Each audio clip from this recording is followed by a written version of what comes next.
I've been talking about don't become a hospice care wife or don't become a hospice care kid for a few months now.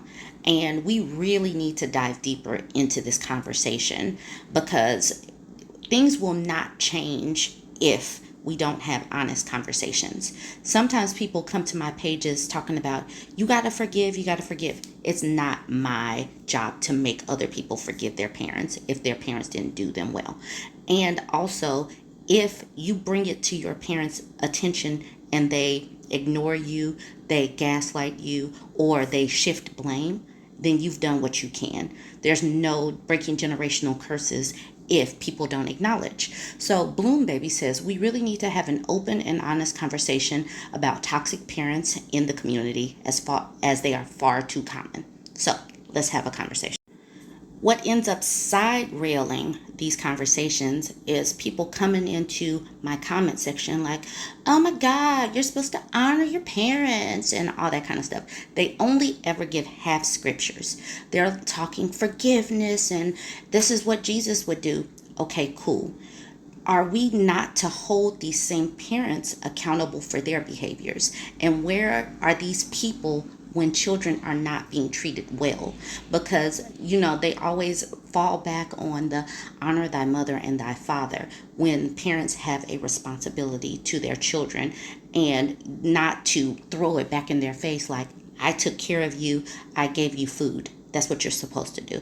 So I have a couple of stories that I want to share.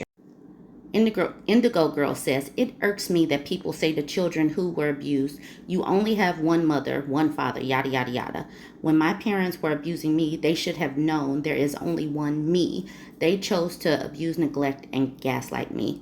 F them. They better call the children, my siblings, that they poured into, because it sure was not me. I spent the first 33 years of my life dazed and confused because of the severe abuse. I'm in therapy and finally getting my life back together. I moved to another state. I'm never going back. I am finally living my best life without those soul-sucking leeches. Prayers to those abused by their parents, such a deep wound to heal.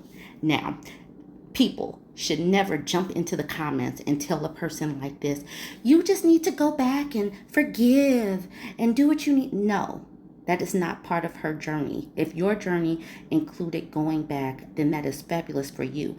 But let's stop doing that to other people. I'm going to give you guys a few more of these stories in subsequent videos. So, continuing my don't become a hospice care kid. This comment was just left under one of my videos. There it goes. It's always the community who should be hating their parents, their kids, black men, black women, the list goes on. Tearing down of black people continues. So this was under my video that was talking about parents that were getting the no contact treatment. And for this person, your karma will come. I don't know if it's a girl or a guy, but I don't know why people like this basically want folks to continue to live in the situation. They seem to have more sympathy for the abusers that are getting the consequences of their action. But that is not my ministry.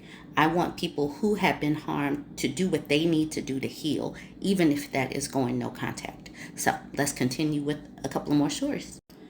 I opted out of having contact with my 90-year-old gaslighting narcissistic father as of June 2022. Chances are very, very high that my father will die alone. In the 3 years when I stayed with my father, he never missed an opportunity to mentally, emotionally, and verbally abuse me.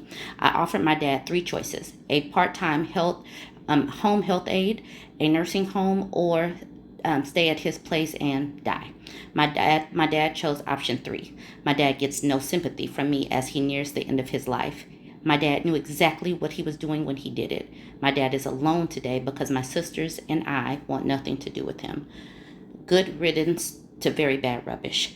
To those who say, well, your father brought you into this world and he does love you.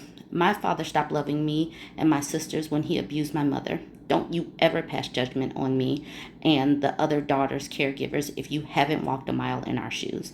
And that's the name of that tune. My dad, he was abusive, rageful, treated us horrible as kids. We felt like inferior second class citizens living in his prison of a home.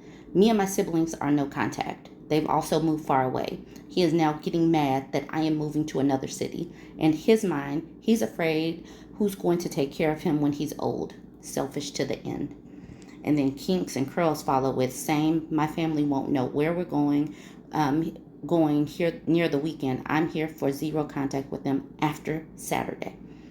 This is what's going on. People are choosing peace for themselves because they weren't given it during life with these people, with their parents.